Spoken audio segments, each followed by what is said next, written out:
What time is it? Let me check my watch. Oh, it's bone o'clock.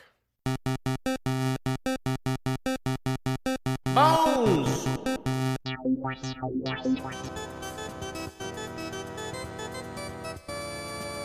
Bones!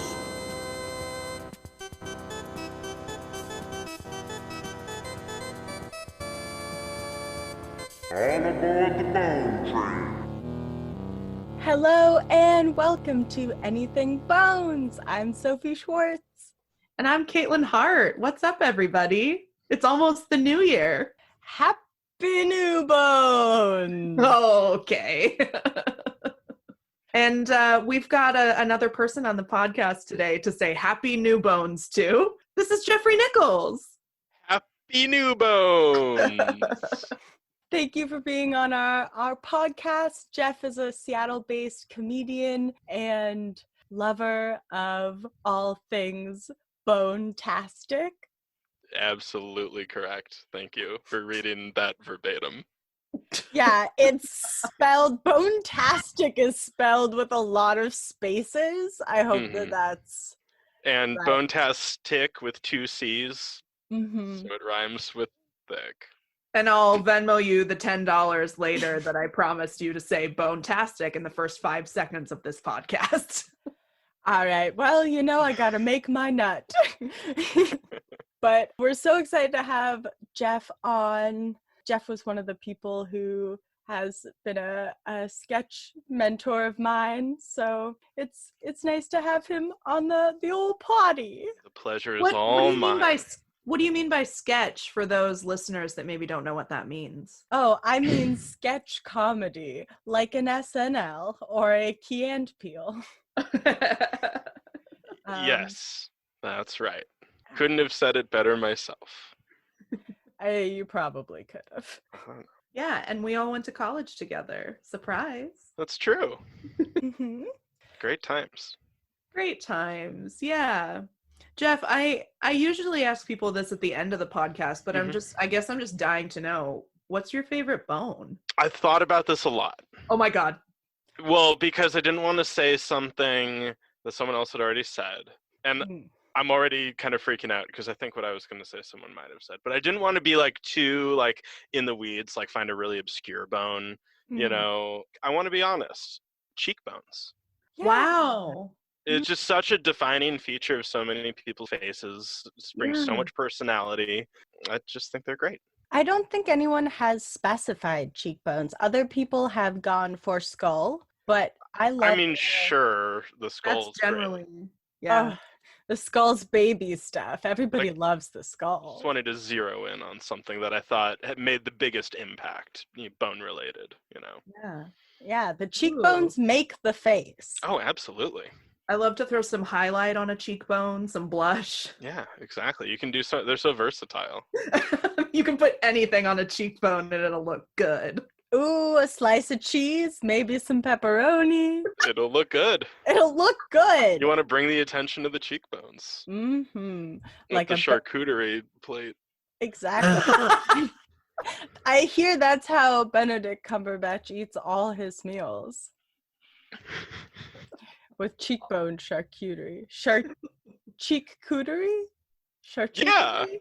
Yeah. There is something there, Soph.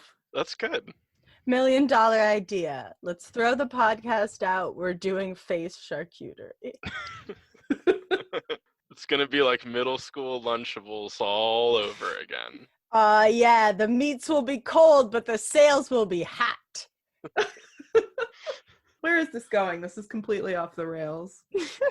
Yep. Well, maybe we bring it back to bones. Oh yeah, to what this podcast is about. Oh, bones. Oh, bones. Let's talk bones. Yeah. Let's talk bones. Do you want to learn some knowledge? Yeah, I really would. Thank you. Nice. Well, true to form, I decided to pick a topic that is a murder, and it is a little sad. So I'm going to go first so we can, gain momentum. We can start low and we can get a little better as it goes along. Okay, everybody? As is custom on Anything Bones, we are sandwiching the guest. We're sandwiching the guest. I seem to be going first a lot lately for this very reason that I choose sad things. Well, I mean, I think we all done a lot of theater and writing, and you're not supposed to end on the downers. You're supposed to go up. But when it's all bones, it's all death. Like, what are the fun topics? Yeah, Like, I mean, and how can you work in the rule of threes from improv when there are three of us? Like, is it like bad, good, best? I don't know. that is an improv game. What is it? It's an advice game. It's like bad, good, worst or something like that. Where it's like one person gives regular advice, one person gives bad advice, and one person gives like the worst possible advice. Let's do that another time. All right. Enough lollygagging. I decided to do something a little No, it's not different. Cut that out. It's not different. All these bones, they're all the same. So jaded already, Katelyn. Well, you know, I decided to go for more of a current bone topic, though it is from about 2001. This is the murder of Chandra Levy. Okay. That sounds kind of familiar. Yeah, I bet as I'm going through, things might ring a bell because this is a pretty well-known case. My sources were an article from ABC News by Emily Shapiro, an article from the Washington Post by Scott Higham, Keith L. Alexander, and Ben St. Clair. And then I also listened to another true crime podcast called Crime Junkie with Ashley Flowers as the host. That's one of my favorite true crime podcasts. They did an episode back in 2018 about this case. So Chandra Levy is from California. She is the oldest daughter of Bob and Susan Levy. She has a brother named Adam. Sounds like she was a really just happy, free-spirited, maybe a little bossy, sports-loving kid. She was hoping to pursue a career with the FBI, which honestly, same. Maybe. She moved to Washington, D.C. to intern with the Bureau of Prisons, which maybe not so much for me. But this was part of her master's program in public administration at the University of Southern California. And Jeff recently finished all of his required classes for your yes, I'm currently working on my master's degree in human resource management. And I've taken all the classes in that field, but my program does require me to take an emphasis of study, which I will be doing organizational learning and development. So a lot of like classes on adult learning, non-traditional learners, etc. Yeah. That's not why I chose this topic, but I just thought I'd throw that in there. That it was a grad school related topic. Yeah. You caught us. We're just proud of Jeff. Oh my God. I just see myself in this woman. It's so relatable so far. Oh no. Oh, Jeff, don't. Oh no. So she's living in DC. She's doing this internship as part of her master's program. But on the day that she disappears, which is Tuesday, May 1st, 2001, she was apparently getting ready to pack up her DC apartment, which was near DuPont Circle. She was going to go home to California and then decide, you know, she was going to graduate from grad school, walk in her ceremony, and then decide if she wanted to go back to DC or kind of what the next steps are. So she's 24. Man. It's like a pivotal moment in life. Pivotal. Yeah. She's just getting started and Yeah. she goes missing. Yes. Yeah. Okay. I nodded just now. I forgot this is an audio medium. Yeah. And 24 is a turbulent time enough already. You know, you're Oh, cresting that adulthood. Like, you're an adult when you're 18, but once you're like, if you go the college route, then you're out of there, you know, 23, 24, you're just getting in the swing of things. Well, yeah, and it seems like if she's 24 and she's finishing her master's program, she must have gone from undergraduate pretty much directly to master's program. So really, her life is just getting started. Let me back up a little bit. Her parents report her missing because they haven't heard from her in a while. And like, she was about to come home. That was the plan. They knew that her lease was up and all this stuff. When they hadn't heard from her and they couldn't get a hold of her, they knew something was wrong. So a welfare check was done and her apartment was just like as if she had just left. They checked her computer and eventually they learned that she had researched DC's Rock Creek Park, like one of the last things she did on her laptop. And they also found that the only things missing from her apartment were her keys and a ring that she wore. Her ID, her credit cards, her cell phone, everything was still in the apartment. I know. They do a search of Rock Creek Park at this time and they don't find anything. So Mom Susan is still on, like her daughter is still on her phone plan. So her mother has access to her phone records. So she starts going through those to see if there are any clues. And she finds that her daughter Chandra has been calling one number a lot of times. And it turns out to be the office number of Congressman Gary Condit. Ooh. Here we fucking go. This is where we're going. Yeah. I chose, all the way to the top. I'll pause here just to say that I chose this story because, Jeff, you're very kind of politically minded. You're one of my more politically minded friends. I have So a job. this is- It's politics adjacent, so. Yes, exactly. So I thought this might interest you. All right. Okay, continuing on. This Congressman, Gary Condit, was pretty popular. He was the youngest mayor in Ceres, California, Ceres. I'd never heard of that place. And then from 1972 through the year 2000, he never lost an election. So he was kind of he was on his way up, as it were. And so allegedly, Chandra Levy was having an affair with this congressman. He's actually her hometown's congressman in Modesto, California. Whoa. Oh, Yeah, so Modesto. California. Mm-hmm. Okay, all right. Now I do know where this is. Okay, cool. So unfortunately, he's also married and he's 28 years older than her. So Crime Junkie went into some of the kind of allegations. At the time, some people had heard from Chandra that he wouldn't let her bring her ID with her when they went out in public because if they got over or something, like he didn't want her to be able to be identified and associated with him. Sounds like he was very controlling and possibly having multiple affairs. This guy's kind of a shithead. Yeah, I mean, I'm just gonna say anyone who's never lost anything in their life is probably not a good person. You need that humility at some point. As soon as you said that, I was like, that's a huge red flag. This person's on a power trip. Oh, For sure. there's red flags everywhere. I'm looking into a sea of beautiful waving red flags. The whole thing with the ID, like, I don't care how famous you are. I'm not walking around without my, like, personal identification. I'm sorry. Like, That's fuck so you. gross. That's someone almost like telegraphing, hey, don't bring your ID in case, I want to murder you later. Like, just don't do it, because it'll make it easier for me. I do want to say that is all alleged. Like, this is all gathered from, I know, it's all gathered from, because Chandra's friends and family kind of knew about her mystery man. Nobody knew who it was until Mom actually went through the phone records, but she wasn't hiding the fact that she was having an affair with a married man. He was older, and she did sort of tell people a few little things. So I don't think they have any reason to lie. This guy just sounds like an asshole.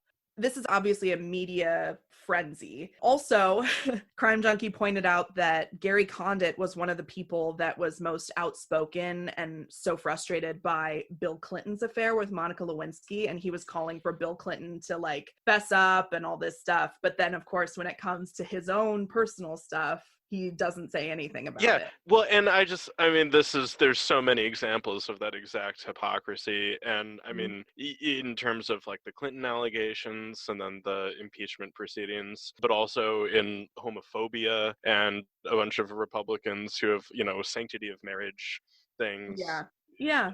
Disproportionately are, I mean, I don't actually have numbers on this, so I shouldn't say disproportionately, but, that tie between being very outspoken about some kind of sexual purism and actually having any kind of sexual misconduct yourself is very intricately linked. So Gary Condit, all of his behavior made me think he was a Republican, but no, it turns out he was actually a Democratic congressman.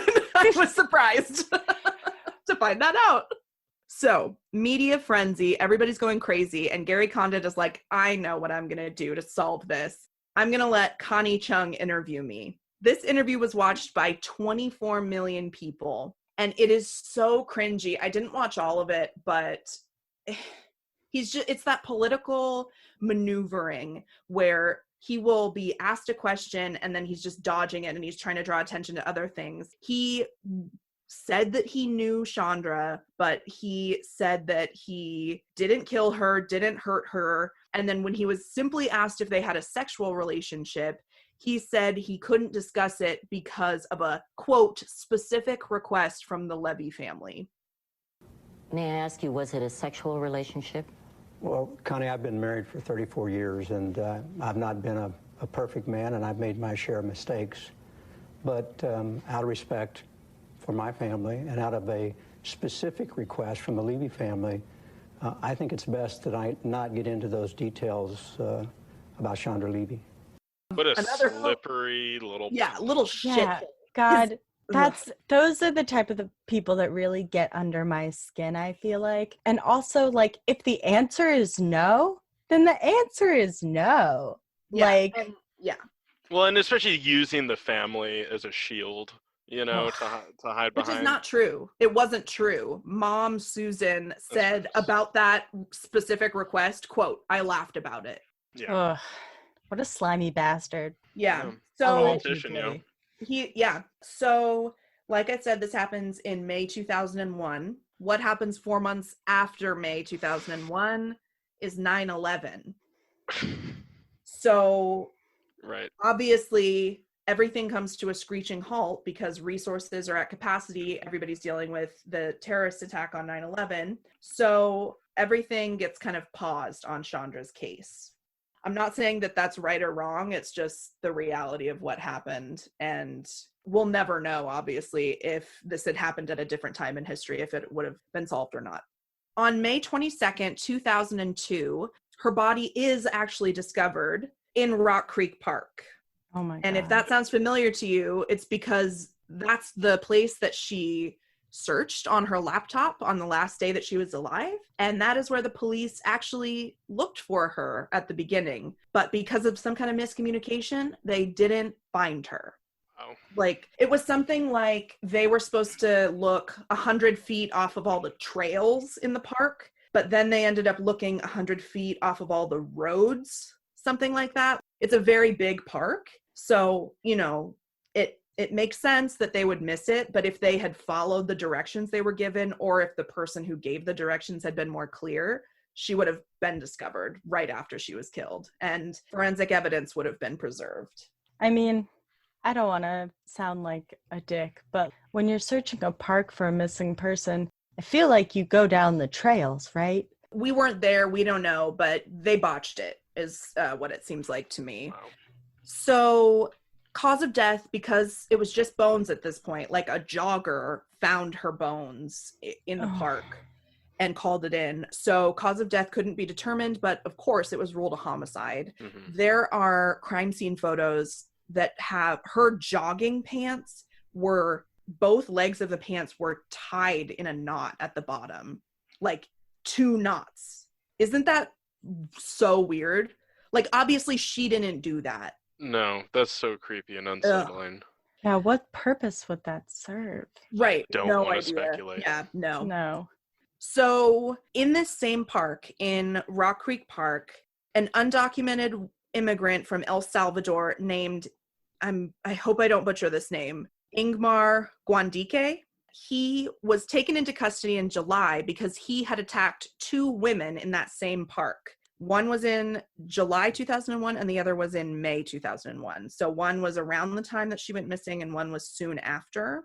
He was sentenced to go to jail for 10 years in 2002 for assaulting the 2 women at Rock Creek Park.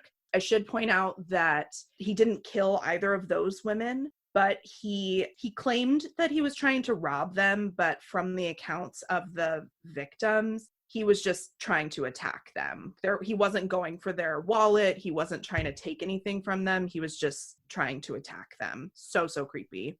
Yeah, and 2 things can be true at the same time. Two Yes. different crimes can happen in the same place. Especially if it does sound like a different MO here. Yeah, things are a little bit different. So flash forward to 2007, Chandra's case has been just cold for 5 years. So she goes missing in 2001. Her body's discovered about a year later. Now we're in 2007 and new detectives take over the case. Gwandike becomes the police's primary suspect. I don't know how it took them 5 years to connect the dots that he was attacking women. He was convicted of attacking women in that park. And then 5 years later, they're like, oh shit, Chandra Levy was found in that park. I mean, how big of a park are we talking here? I think it is very big. Like a state park kind of thing? I think so, yeah. Okay. Anyway, so he becomes their prime suspect. And then in 2009, he's actually charged with her murder. And he gets convicted because the prosecutor's case relied on testimony from Gwandike's former cellmate. The cellmate's name is Armando Morales. There are a lot of people in this story. Yeah. Morales, the cellmate, said that Gwandike confessed to him in jail that he killed Chandra, but he didn't rape her. He saw her in the park and wanted to rob her. So there wasn't, as we said, there wasn't any evidence, like forensically, he wasn't linked to the body, to Chandra's body, but he was convicted and sentenced to 60 years because, basically because of this cellmate's testimony. And this cellmate claims to be this reformed prisoner and, I have no reason to lie. I'm a new man, whatever. And then you think I'm done, and then I'm just never done with this story. Now we're in 2015. Prosecutors agreed to do a retrial of Gwandike because prosecution's key witness, Morales, lied on the stand and said that he had never cooperated with law enforcement in the past. But I guess he had cooperated with law enforcement in the past. Holy smokes. It gets even weirder. There's one more crazy, fucked up thing that happens. Right before they're about to start this retrial, I guess, this is so crazy. A witness comes forward. First, she goes to Chandra Levy's mother, Susan, and then Susan says, you got to take this to the cops and to the attorneys. This woman claims to have a recorded conversation with Armando Morales, who is the cellmate. In the recording, he talks about shooting gang rivals, quote, obtaining hand grenades, and making prison shanks out of melted foam cups. He also says that he was planning to ambush a man that he thought had stolen jewelry from the woman recording the stuff. But she claims that he also said that he lied on the stand about Gwandike's confession. Ooh. But it's not on the recording. Ooh. Yeah. Are you following? Because this is so weird, and it took me a long time to kind of wrap my brain around this. Mm-hmm. Okay,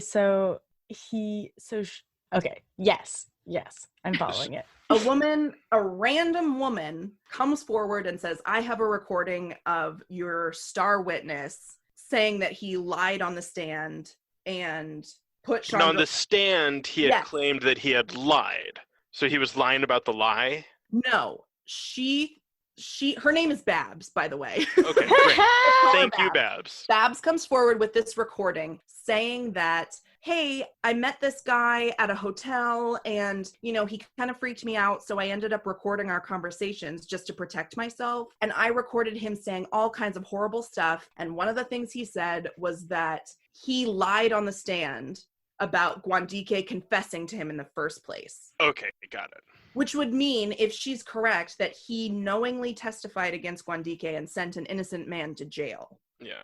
So she's got hours of this recording. And she gives first she gives it to Susan Levy. Like, this poor woman is like, what the fuck do I want with this? Give it to the cops. And they go through it, and it's never captured on tape that he lied on the stand. But this recording causes so much kerfuffle that they just drop all the charges against Gwandike. Oh my God. Mm-hmm. So, this is so fucked up. So, on the recording, she repeatedly asks him to, quote, admit that he did not testify truthfully at the 2010 trial. At several points during the recording, Morales stood by his testimony, saying that Guandique confessed to him that he had killed Levy. But somehow they, after all of this comes out, they just drop the murder charges against Guandique. Wow.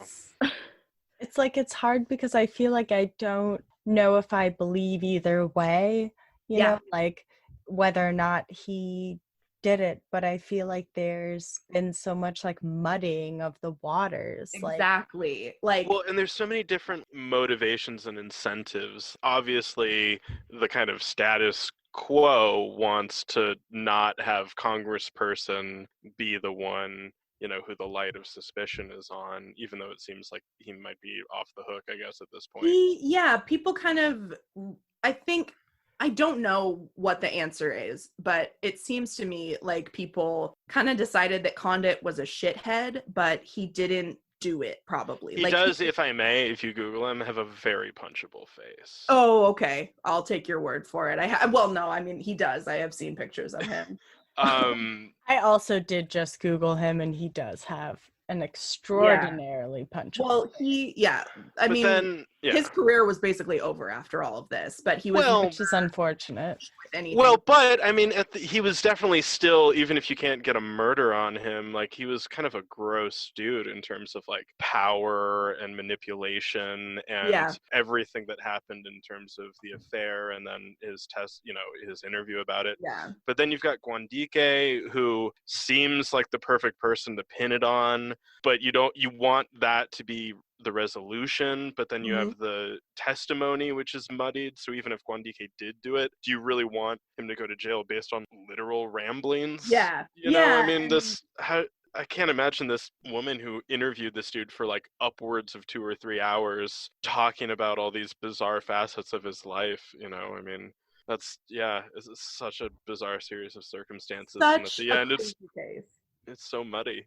Yeah. So really the reason that they dropped all the charges is because, quote, Morales's boastful claims and threats of violence stand in stark contrast to his testimony during the November 2010 trial that he had become a reformed man in prison, end quote. So basically, if he, after all this came out, it had, like you said, muddied the waters so much that legal experts thought that he would never be credible to a jury. So Guandique would be found not guilty anyway. He maintained his innocence throughout the whole process, by the way. Guandique said, yes, I attacked those other 2 women, but I never attacked Chandra Levy. So he was deported back to El Salvador. I'm not really sure what happened to him after that point. The last I read about him was in like 2017 when he was deported. And as of now, the case officially is closed because Guandique was charged and convicted of this crime, but then down the line, things got messed up. So who knows? That's my story. I'm sorry, it was a long one. No, it's great. Closed seems like such an inadequate word for what that case is. Yeah. Quote that unquote case is closed. It's bungled is what it is. They bungled it from start to finish. This poor 24-year-old woman, her life was cut short and nobody knows why. And she was just let down at every turn after her death. Yeah. Fuck. That's a heavy one, Katoon. I know. I'm sorry. My brain just can't, like, calibrate all of that information in a satisfying way. I feel like we always want to do with cases, but I keep thinking about the congressperson, and it's so weird to flip between, if he didn't do it, what a bizarre thing he had to go through in terms of like, but if unlucky. But if he did do it, then he's the most slippery fuck. Yeah. You know? Yeah. I don't think that he did it. And, you know, I've heard on Crime Junkie, they played a couple of the voicemails that he had left for her. Yeah. And while he's not like affectionate in the voicemails, he was calling her and like trying to figure out where she was. And he did seem worried about her when she was missing. So I don't see the motive for killing her. You know, like I think whether it was a booty call or he, you know, had feelings for her, whatever. And whatever that even means with DC and like the high tension relationships that happen there. Yeah, yeah. There's a reason I live as far away from Washington, D.C. as is possible to do Live in this in the great other nation of Washington. ours. Yeah, what we call the better Washington. Yes. It's just a great example of how we have all these systems of justice, but the pieces aren't there, then the machine can't run. And like, if it gets boggled, one step, it's boggled at the next step. And it's so unsatisfying because you want it to be clean cut. You want it to be like, turn around, there's a guy with a knife and he's like, I done did a killing. And it would be great to just be like, okay, we got him. Well, and it's got all the elements of like a sensational story of like the congressperson's horrible secret, or like the other way around, like terrible tragedy, and I don't know, but it's just, it doesn't ever resolve. It just kind of peters out and gets more and more. This is why I didn't want to go last. All right, great episode, everybody. We'll see you next time. Yeah, I hope everybody learned something here today, and you can take this with you into 2021. Oh, yeah. The year of being smarter and wiser. Please, Jeff, take us anywhere but here. Sure. Well, thank you, Katelyn. That was very fascinating. Okay, I thought that good. was a really good pick. You're welcome. So, I wanted to take the whole bones thing in a slightly different direction. We're going to go into kind of the world of fantasy and fiction a little bit here. Just going to jump around a bit, but I do want to ask both of you, just off the bat, how would you fight a skeleton? Oh my God. Have you thought about this? Answer. Yeah. I have an answer. I would like to have a baseball bat. Because I feel like if I hit a skeleton in certain places with a baseball bat, other bones would collapse. Interesting. Okay, thank you. Fuck, baseball bat is very good. I'll go battle axe maybe. Yeah. And like depending on what kind of animation the skeleton, because I figure we're not just hacking apart a dead skeleton on the ground. This is a living skeleton that's like going, I'm gonna get you. I'd go for that spine. I'd go for those ribs. I'd try to chop that thing in half. Well, skeletons have been, specifically animated skeletons. So piles of bones that move around and appear to have some kind of intention behind them have existed in literature and mythology, for thousands of years. I'm sure if I did a deeper dive into that aspect of it, I could find some really great examples. But the couple that kind of popped up most commonly were the portrayal of Death, the Grim Reaper, also one of the Horsemen of the Apocalypse, always portrayed as a skeleton. And there were some, most specifically, I wanted to talk about not just, though, skeletons who are like characters or embodiments of certain things, but actual skeletons that are coming at you with a sword, and you got to think fast and deal with the skeleton problem, because it's a really funny trope that's found very commonly in most video games. It's like this, and that's where I'm going with this. I do want to get to video games and talk about how we deal with skeletons, or at the very least, how they are portrayed and how it is kind of imagined you deal with them. The things that come to mind for me are The Mummy, where there are all those skeletons with swords, I think. Right. And Pirates of the Caribbean. Pirates of the Caribbean is great, and I wanted to talk about that one specifically in just a second. Oh, yeah. Well, nice. I've got a couple. Sorry. No, it's okay. Because I want to start with literature and film, but I want to get into video games mostly. But I think Pirates is interesting for some reasons, and I don't remember the skeletons from The Mummy exactly, but it sounds like they follow the pretty common trope. So the thing about skeletons is that they're pretty different from what I think is probably their closest cousin in horror and action genres, which are zombies. Reanimated corpses. And I think they follow some very different tropes that I think are very interesting. Whereas zombies, especially in recent films, they always try to have some science fiction explanation for what's animating these corpses, whether it's, some kind of like a fungus in the brain, or some kind of toxin or something happening, the rage virus from 28 Days Later. There's like some kind of scientific explanation to it, but you can't really have that with skeletons because they're just bones. There's no conduit through which a biological explanation could Yeah. really animate the skeleton and have it walk around, which makes it really weird in terms of what the source of skeletons generally are. And we'll go into some more specific examples. But it also raises some questions on how to deal with skeletons, because with a zombie, you know, the whole go for the head kind of shut down their neural system or whatever, and you can kill the zombie. But with a skeleton, because the source of their animation is generally a necromancer of some kind, simply attacking their physical form is not always enough to stop it from coming at you, as we saw, I think, best in Pirates of the Caribbean, when the skeleton arm is separated from the rest of the skeleton pirate, it's still going after that governor. Of course. Still He going has after to put it Governor in a Swan. drawer. He's got to put it in the drawer.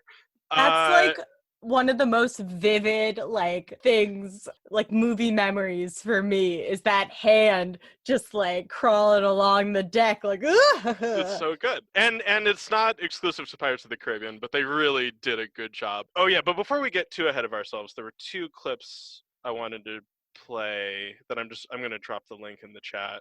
First, skeletons as kind of like characters, or most specifically like enemy forces in the horror genre. The earliest short story I could find that actually featured like an animated skeleton as something that the main character had to combat was from this short story called Thornley Abbey by Percival Landon from 1908. So, you know, the whole like kind of gothic horror resurgence that was happening around that time. And I just wanted to read two quick excerpts of the depiction of the skeleton, and then we'll kind of see how some of these are going to come back a little later. So in the story, this person who's telling this story to another character in the book has been staying at this like, you know, manor house, guest house. And then in the middle of the night, quote, leaning over the foot of my bed, looking at me, was a figure swathed in a rotten and tattered veiling. This shroud passed over the head, but left both eyes and the right side of the face bare. It then followed the line of the arm down to where the hand grasped the bed end. The face was not entirely that of a skull, though the eyes and the flesh of the face were totally gone. There was a thin, dry skin drawn tightly over the features, and there was some skin on the left hand. One wisp of hair crossed the forehead. It was perfectly still. And then we're going to go a little further after apparently the character sits in the bed for 20 minutes staring at this figure. Sure, That's sure. how horror went back in the day. I For was 20 gonna minutes say. or 20 seconds, I don't know. I would be out of there if I saw that at the end of my bed. I'd be like, bitch, this is my house, but I'm leaving. It's pretty great. This is a really short story, and there's no explanation as to where the skeleton came from. And there's this whole subplot for where, like, he thinks it's a prank for a while. But then here's how I managed to do it, I cannot tell you. But with one spring towards the foot of the bed, I got within arm's length and struck out one fearful blow with my fist at the thing. It crumbled under it, and my hand was cut to the bone. With a sickening revulsion after my terror, I dropped, half fainting, across the end of the bed. And then, skipping forward, I daved rather than climbed over the bed end onto the sofa. I tore at the robed skeleton. How well the whole thing had been carried out, I thought. I broke the skull against the floor and stamped upon its dry bones. I flung the head away from the bed and rent the brittle bones of the trunk in pieces. I snapped the thin thigh bones across my knee and flung them in different directions. The shin bones I set up against a stool and broke with my heel. I raged like a berserker against the loathly thing and stripped the ribs from the backbone and slung the breastbone against the cupboard. That's all the good stuff. Oh Can my I just God. say quickly, this guy is like the Safeway Select Edgar Allan Poe. Yeah, he's great. And let me tell you what I did to the toe bones. Those went right in the blender. I fucking love this image of this guy going ham on this skeleton. Yes. He punches it once, that's not enough. He's like, I'm gonna break every fucking bone this skeleton has for waking me up in the middle of the night. This is not a fun prank. Right. Well, and then what he does, he takes the skull last, and then he goes to the other guy's room and is like, "I found your skeleton," and he's like, "What are you talking about?" And he throws the skull at him, and then the guy freaks out so hard that the first guy is asked to leave. I think. So I didn't read the whole end of it. Oh, that's okay. I'll just okay. get a book report later. So that was good stuff. And it kind of gives you a little bit of background on how skeletons are usually portrayed, which is like scary and can have strong attacks, but are actually pretty frail. So that's our early literature. And then there's this great classic 1960s film called Jason and the Argonauts, where there's a very classic.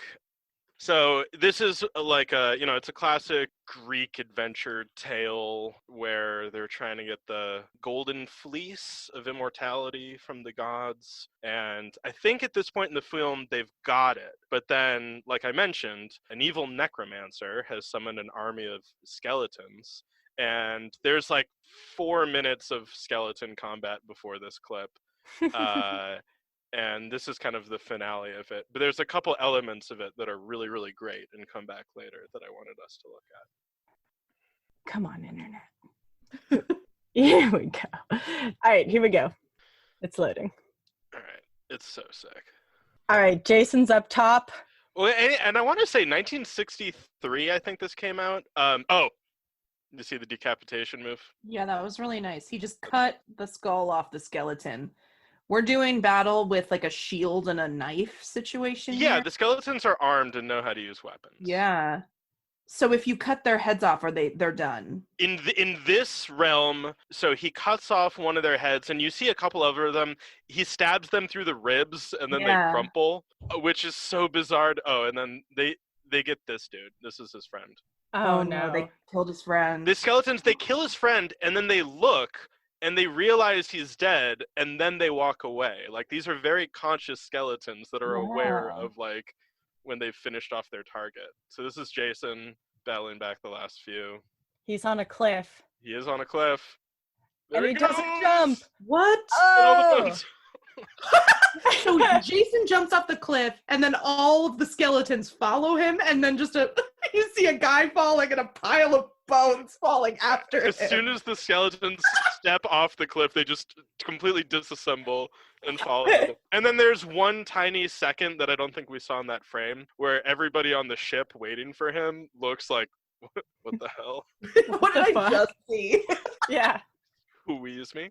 So he gets away. But the couple notable things I wanted to bring up there were the decapitation move, but also, the fact that you can, like, stab the skeleton and it can be mortally wounded somehow, but also these skeletons were, at the very least, aware of when they finished a kill. Yeah. Didn't keep stabbing the guy. They're like, that's enough.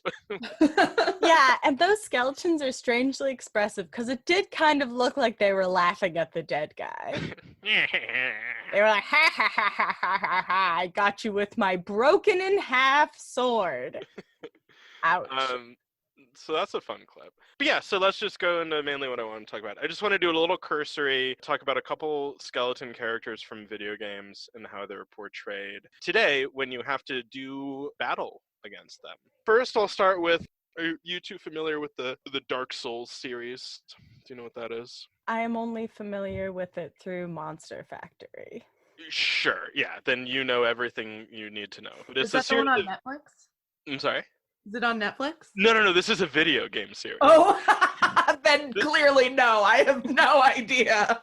The Dark Souls series are a series of, like, epic fantasy adventure where you play a dead character whose soul, I haven't played through the game, so I probably shouldn't be talking too much about the game itself. But this one, it's just a really good depiction of fun skeleton enemies. So this is kind of like what we're most familiar with like skeletons are tied to specific necromancers, will repeatedly revive until their master dies, or if they, of course, are slain with weapons that have a divine auxiliary effect. Okay. Skeletons appear either as a patch of scattered bones that assemble when approached.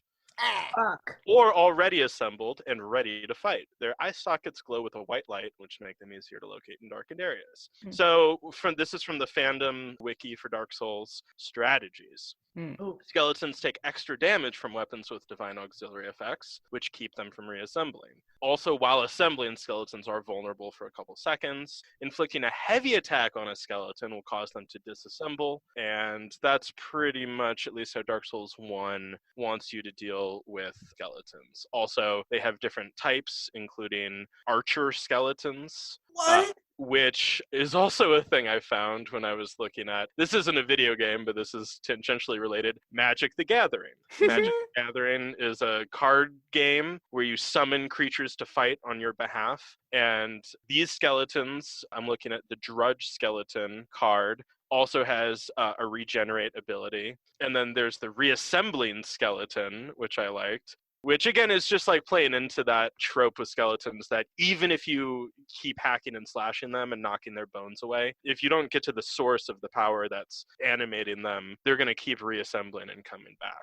There's also a card, there's a skeleton archer card that you can play. And the fun thing about Magic is that they have all these little quips and quotes that are made up or, part of like the background lore and canon. It's just for flavor, really. So this skeleton, the description is, when skeleton archer enters the battlefield, it deals 1 damage to any target. And then the quote is, soul, flesh, even eyes. None of these are strictly necessary for deadly precision.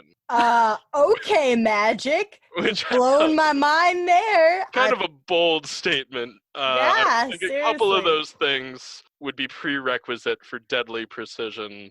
I don't need to have skin to kick your ass. But a little might help with the grip. Sure. Yeah, with the grip. So we're going to move on to Dungeons and Dragons. Yay. Skeleton is one of the weakest undead creatures made by apprentice necromancers from the dried bones of a creature. They fill out the foot soldiers of most undead armies. And then if we look at 5th edition, which is the most recent one, which I brought up over here. The skeleton in 5th edition has an armor class of 13 that's pretty low, and hit points 13, so really 2 or 3 attacks should be enough to deal with them. Their vulnerabilities are bludgeoning damage, so you do extra damage to skeletons in Dungeons and Dragons if you hit them with a bludgeoning weapon. They're, of course, immune. Yeah. So Katelyn was kind of on the money when she said baseball bat. Yeah, I think that's absolutely right, and I think that's a good instinct to have. They are immune to poison, so don't try to poison these skeletons. Good to know. They're also immune to exhaustion. This one I thought was really fun. Languages. Understands all languages it knew in life, but can't speak.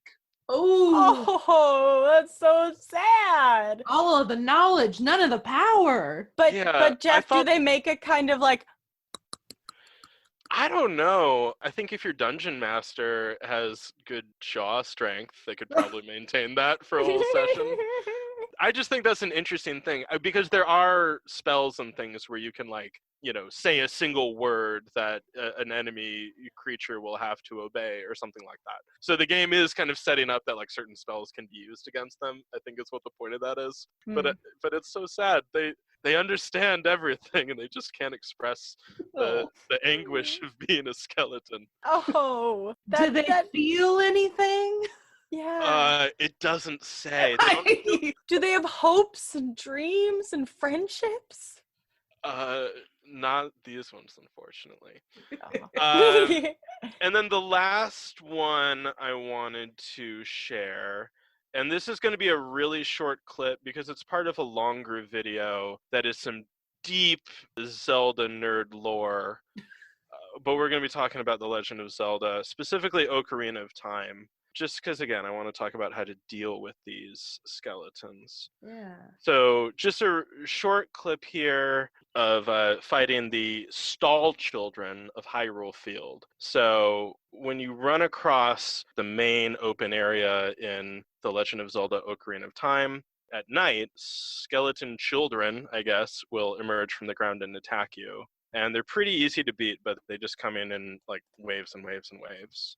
There's one feature that's pretty fun that I just want to point out. Don't listen to the audio, because this person's talking about something that we don't really need to know about. There's like a hack in this game where you can cause the Skull Children to come at you at enormous sizes, and it's pretty funny to do.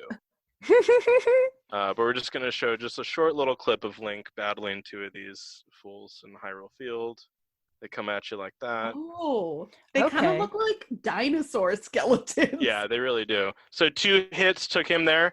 And look, there's a little decapitation move. It was a little hard to see with just the frame rate that we're going with. That's everything from the video that I wanted to show there. But basically, the decapitation move in this game is great. You can cut the head off one of the stall children, and it'll keep walking at you, but it'll just have its arms extended, and it gets very disoriented and loses its pathing. So a very good strategy for those is to cut off the head of the stall children. And then I lied. The last one I wanted to talk about was a little known game called Skyrim.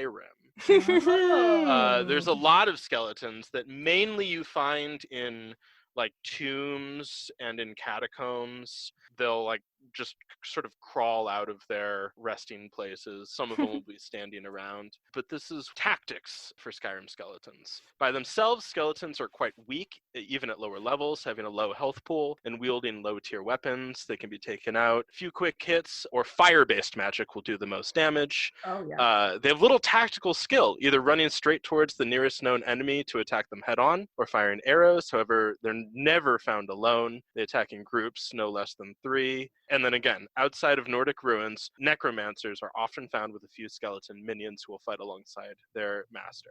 So yeah, there are a bunch of amazing skeletons that I just want to shout out. Dry Bones from Mario is a great skeleton who also reassembles if you don't finish the job there. Yeah, that's most of the Minecraft boys? The Minecraft boys, I looked at Minecraft a little bit. There wasn't anything too interesting about how to tackle them tactically. Just again, kind of the same thing. They have low health, just a couple hits will do it. Some of them have arrows. I didn't find anything on specific weaknesses, and I know very little about Minecraft in general. Aren't they called creepers in Minecraft? That's a different kind of enemy in Minecraft. God. I know a little bit about Minecraft. Yeah, the creepers they're people, but they're just kind of, it's a long story as to what happened with them, but they're just kind of like checked out a little bit. Okay. So just did want to quickly kind of sum up, how do we feel about the portrayal of skeletons? Was there anything that resonated or any trends you noticed? And from your bone knowledge, I wanted to ask you two, does any of this make any sense at all? I would say that it does make a lot of sense. I think disarticulating a skeleton is a really great move because, the skeleton is interconnected. So if you take out, I would go for the spine because that's the highway, the body's highway. Yeah, all the stuff with the like necromancers and like skeletons. I like how you explain the juxtaposition of zombies have meat and the meat can get infected. Skeletons, no meat, but they can be resurrected, That's a rhyme that you just have to say to yourself.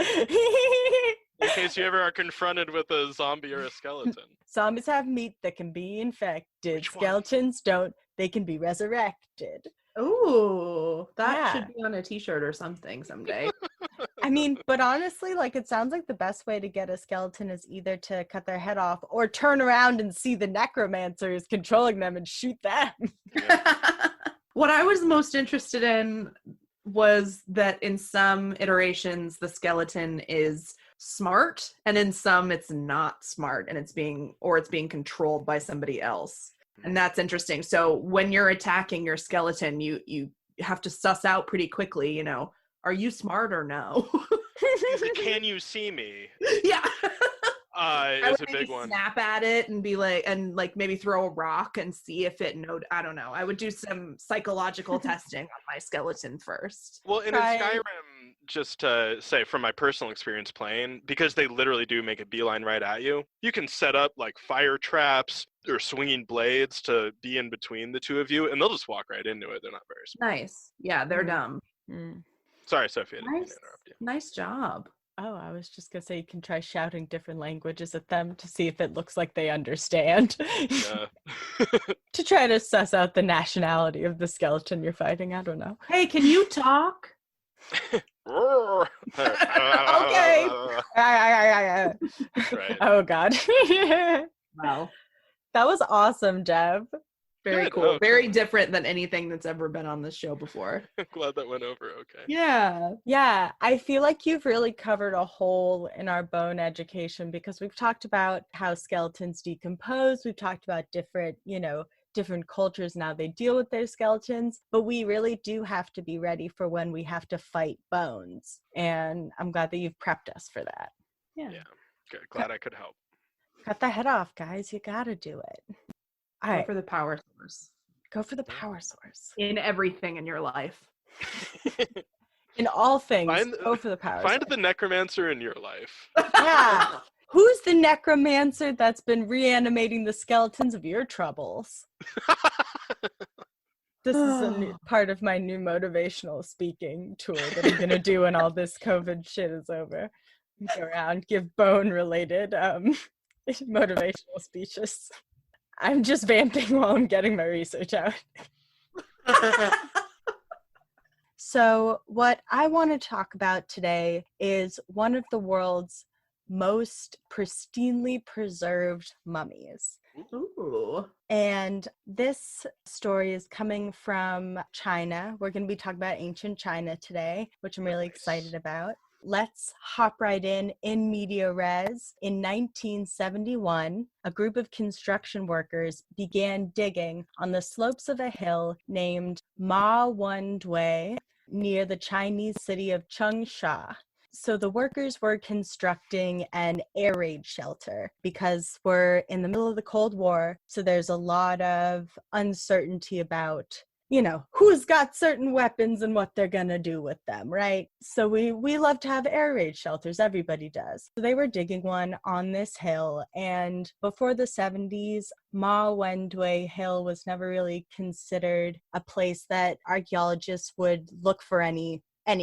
It just didn't seem significant. But the workers, as they were digging deeper and deeper into the hill, discovered what appeared to be a tomb under layers of soil and stone. And so they canceled the air raid shelter. They were like, can't do it here, guys. Not here, somewhere else, some other hill. Gotta do it somewhere else. A couple months after the initial accidental discovery, a group of international archaeologists came to begin to excavate the site. And this turned out to be a massive excavation. It lasted for nearly a year, and the archaeologists got about 1,500 volunteers, and many of them were local high school students. Cool. My dream. So Right? rad. Right? Mine too. Just give a shovel, hey kid, go to fucking town. We got to get this thing excavated. I mean, I will attest just to the enthusiasm of high schoolers. My environmental science class routinely cut down, arranged in large piles and burned buckthorn and purple loosestrife, which were, not indigenous species that were invasive to the area. So high schoolers will just do some stuff if it involves any kind of tools or destruction of anything. Or time off of school. Oh yeah. I didn't, I never loved anything more than getting to strike the set for high school theater productions. You just get a hammer and knock that shit down. Very cathartic. Yes, exactly. But all this work paid off for them because once they were finished with the first wave of excavations, they unveiled the tomb of Shen Shui. Shen Shui, who is also known as Lady Dai or the Marquis of Dai, and was the wife of Li Chang, the Marquis of Dai and the Chancellor of Changsha Kingdom during the Western Han Dynasty of ancient China, which, for all of us like me who aren't up on your ancient Chinese history, that would be about 2,200 years ago. So this is the original Lady Dai. Yeah, this is the OG Lady Dai. Okay. So basically her tomb was in the shape of an upside down pyramid. It had a wider top, narrowing to the bottom. And her tomb, her actual like body was like placed in the middle. But in this kind of funnel shaped crypt, there were more than 1,000 precious artifacts, and they were buried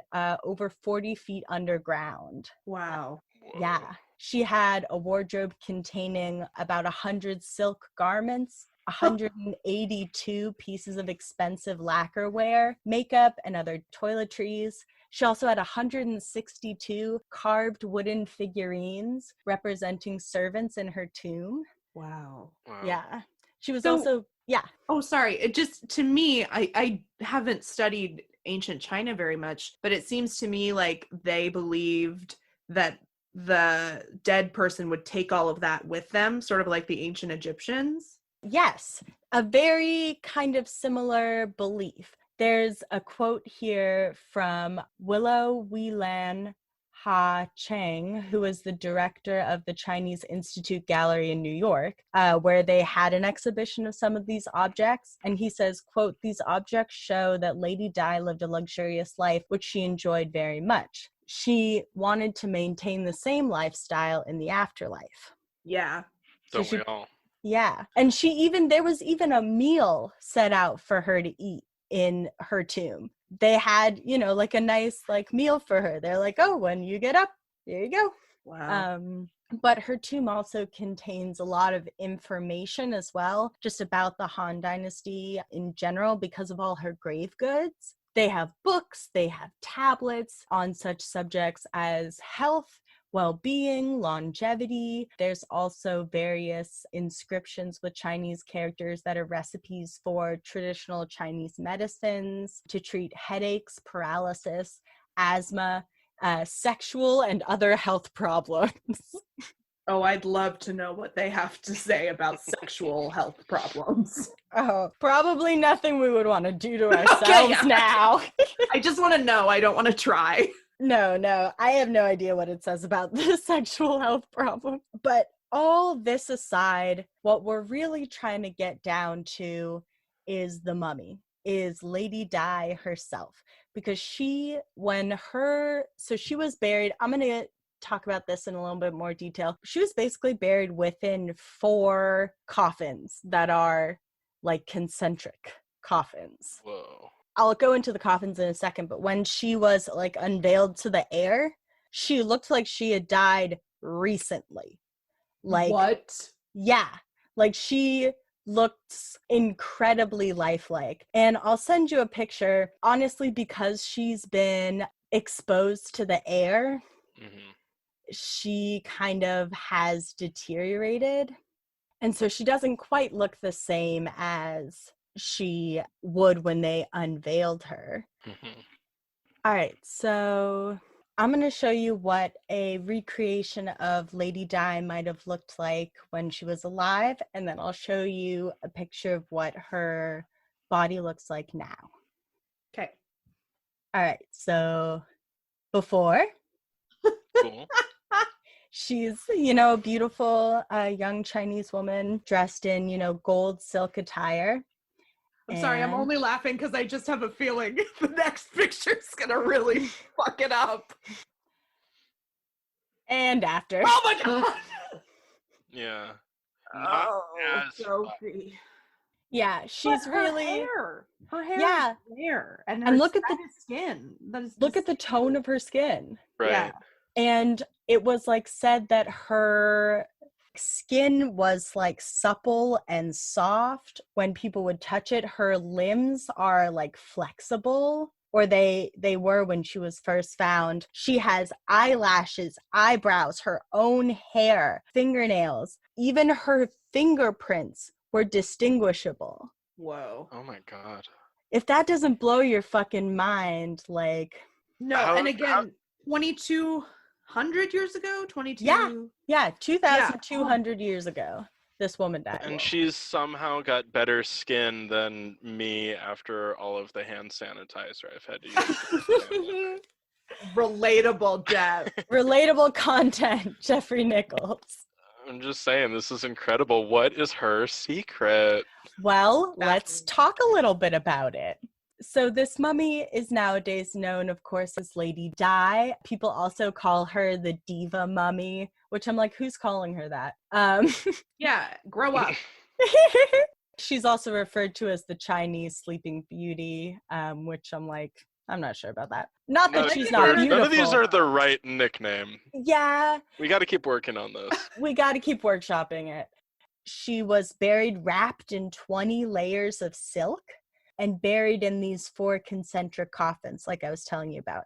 And I'll break those down for you right now. So the first and outermost coffin is painted black, which is, of course, the color of death and of the underworld. And there are painted images inside the coffin that were not designed for, onlookers to see, but they were for her. They were pictures especially designed to be of concern of the themes of death and rebirth and protection in the afterlife and immortality. So these pictures were meant to kind of like comfort her and be like, hey, it's going to be okay. We all go through this. And then the second coffin was, again, black, but it's painted in a style with like stylized clouds and protective deities and auspicious animals roaming around an empty universe. And then there's a tiny figure of the deceased woman that appears at the bottom center of where the head would be. Like if you think when she's lying down, like where the top of her head would be. And her upper body is shown, but she's kind of like entering a mysterious world is kind of the picture there. And then the third coffin exhibits a different color and scheme and iconography because it's red, the color of immortality. And there's a lot of decorative motifs and animals on this one. There's a picture of a winged immortal flanking the 3-peaked mountain Kulan, which is a symbol of eternal happiness. Oh, well, that's nice. Right? And then first 2 seem to be kind of comforting. This one seems to be what? Same? More of the same? Or well, I think the first 2 are representing, like the first one is like death and the end of like life. I think the second one is the transition. Kind of, it's got these like, I think they're black with like gold clouds. Okay. So I feel like that's the journey and the painted figure of her kind of going into the afterlife. And then I think number 3, the red one, is like, okay, you're here now, you're in the afterlife, you have your immortality. Mm-hmm. And then the 4th one was painted with a silk banner that was about like 2 meters long. And yellow and black feathers were stuck to the cover board of the coffin.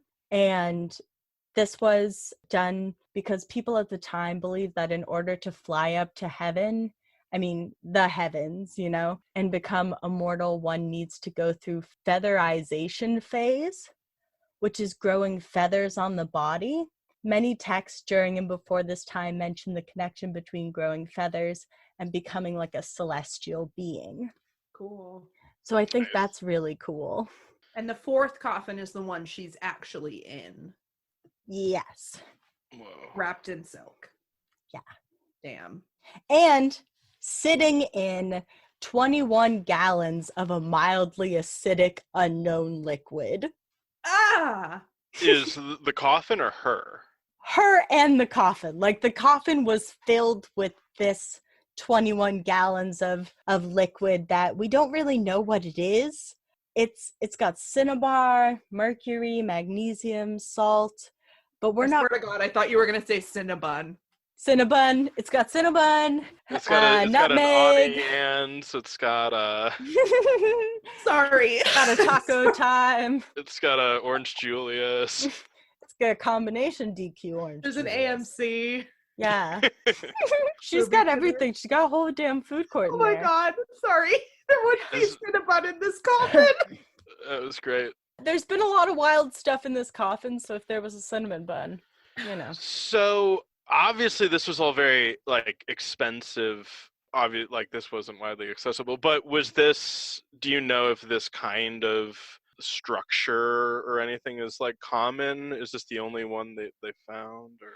this is not the only one that they found. There are a couple tombs that are like this, but hers is the only one that has come out with this level of preservation. Like, I was reading an article, I forget which one it was, but I'll have all my sources linked in the show notes. As always, I have a whole gaggle of sources, too long to list here. But another source was talking about how this treatment would have been the norm for everyone who was low-level nobles up, you know, going more and more extravagant the higher up, because she was just kind of a local noble woman, kind of. Wow.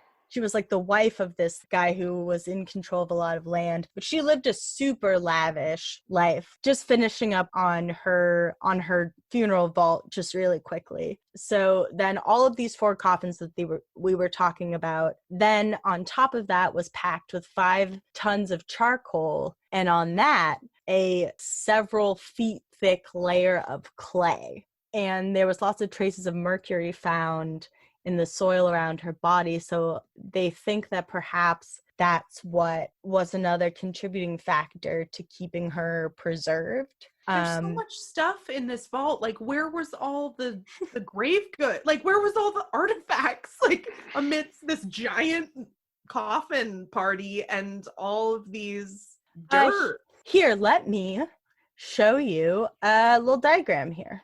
Oh, Thank you. Because Because like whatever I've got in my head is wild. Yeah. Okay, so here's a little this diagram. Is even wilder.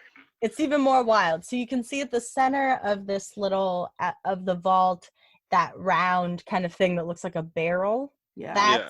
That's her. And then you can see her coffin, her various different coffins. And this will, of course, be up on the Instagram. And you can see around the sides in those 2 chambers are where her grave goods are at. And you can see where her little figurine servants are. And then all that was filled in with charcoal and clay. And you said 40 feet underground? Yeah, bitch.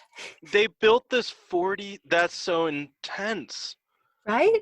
And it Well, must have they been weren't ready fucking for around. her. Like, this must have taken forever. Yeah, I'm not sure how long it took to build, but the woman died when she was 50. And I feel like they're in a lot of cultures before like the modern time, people saved up for their burials, especially if you were of higher standing. You would have your tomb start being built before you died, you know? Right. Mm-hmm. Gotta make sure it's getting done right. Yeah, definitely. And like I was kind of saying before, other nobles were buried like in this fashion, but they didn't get as well preserved as her. Many of them were laid to rest in jade coffins or even jade suits of armor. See, it's not going to do it. No. Well, they thought that the jade armor would prevent decay, but of course it didn't. But like I said, when she was opened up, she was soft and she was, supple. She had eyebrows. You know her secret. A lot of mercury, apparently. A lot of mercury and so much silk. But scientists Maybe she's born with it. Maybe it's mercury. Oh, no. Jesus. And just put some mercury on your cheekbones. I'm sure that'll really highlight them in a flattering way. Yeah. Oh, man. Anyway. Sorry, I've derailed us again. No, you're fine. You're so good. Okay, so scientists were able to conduct an autopsy on her in 1972, and they discovered that she died in 163 BC, and they said that she was in the condition of a person who had recently passed. They were there was still, all of her organs were intact, her veins still housed her blood, and they blood typed her. She has type A blood. That's wild. Yeah, and her veins also showed that she had clots and she died of a heart attack. Oh. But one of the just really fascinating things is that while they were examining her stomach, they found 138 undigested melon seeds. And it takes about 1 hour for a melon seed to digest. So she ate this melon within the hour of her death. Yeah, that's a big melon. It's a big melon. And she ate it so close to her death. Weird. you know, what's cool about her is that we can find out so much about her, A, from her body, and B, from her grave goods, that she lived an extravagant lifestyle for her time. She had her own musicians for entertainment who would play for parties or just like personal amusement. She may have played music herself, particularly the qin, which was a traditional Chinese instrument associated with refinement and intelligence. So if you want to play a really classy instrument, I suggest the qin. That sounds like it would be perfect for me. So Yeah, I think you would definitely kill it. I'm really sorry I didn't get that for you for this most recent Christmas, but maybe next year. thank you. Oh, yeah. Well, maybe you'll get one from the two of us. Let's see. She died when she was about 50 years old, and she was buried in this immense tomb, of course, in the hill where she was found over 2,000 years later. Her remains are scientifically significant because they point to different ancient ways of preserving the body, which are still being studied. And her grave goods also teach us a lot about the period that she lived in. She continues to show the world her extravagance and her luxury even through her death. Wow. Nice. What a legacy. Right? Yeah. I can only hope I'm 1,000th as extravagant in my afterlife as this wonderful person. Well, if you want more little wooden servants than her, you got to start carving now. Yeah. I If want you to. I had want a my lot tomb of 'em. 5 layers deep. Ah, God damn it. Well, okay. Say it be done. Say it be done. You're getting a quin next year for the holidays, and you'll have a 5-layer tomb. Finally found a role model. Yeah, Lady Dai. She kicks ass. She just had a great time wearing silk clothing and putting on fun makeup and listening to musicians and eating whatever possibly the fuck she jamming. wanted. Yeah, she did have a couple of they did find that she did have a couple of parasites living in her body. She also had diabetes and like really bad joints. Yeah, But that comes with living an extravagant lifestyle, you know? that's right. Yeah, that's 50 for ya in ancient China. Yeah. I mean, come on. You got to give the lady credit. She was killing it right up until the end. She nummied down on a melon and then said her goodbyes. Wow, we really had 3 completely different topics on this episode, and it's Yeah. definitely the longest episode we've ever recorded too. Well, feel free to cut any of my stuff. I threw a No. bunch at the wall. You should. No. No. It's all I'm staying sure you could cut in. the whole short story part, and it would still make sense. No, I love the short story part. It's I know, it staying was so in there. good. It's so funny. It's so good. I love the image of him waking up being like, oh shit. Let me I'm gonna punch this it. skeleton. Yeah, I'm gonna punch you in the face like a shark. Is that what you're supposed to do? Yeah, right in the nose, I guess. I In the mean, nose. that's not professional advice or opinion, so don't. No, that's my professional opinion. If you get confronted with a skeleton, punch it right in the face. Punch it, yeah. Yeah, gosh, I'm glad that we know how to fight skeletons now. Mhm. Yeah. We've ruffled so many bone feathers, you know. Yeah. Well, this is the last recording we'll do in 2020. This will be released in 2021, which is so weird. Thanks, Jeff, for coming on this episode. My pleasure. This was so much fun. Thanks. you. Oh, I love it. Yeah, and thanks for always being supportive of anything Bones. Oh my god, I'm a big bonehead. Oh. Aw. I'm all caught up. Yeah, you're all caught up, and the next episode is gonna be you. So Yeah, So you're even more caught up than anybody else. that's right. Yeah, I oh won't my tell God. anybody the spoilers. yeah, no spoilies. All right. Well, Happy New Year, Boneheads. Love you Happy guys. New Year. Love you guys, and we'll see you in the new year. Bon voyage. Bon voyage. Bon voyage. Oh! Love you. Bye. Thanks for listening to Anything Bones. Follow us on Instagram or Facebook at Anything Bones Podcast, or email us at anythingbonespodcast@gmail.com. Thank you to Nick Kruger for our spooky music and Stephen Vetteroff At Chubby Scrubby on Twitter. for our jazzy vocals, and thank you to Camilla Franklin At Camilla Strader on Instagram. for our beautiful bony artwork. Please rate, review, and subscribe. Well, are the bones at?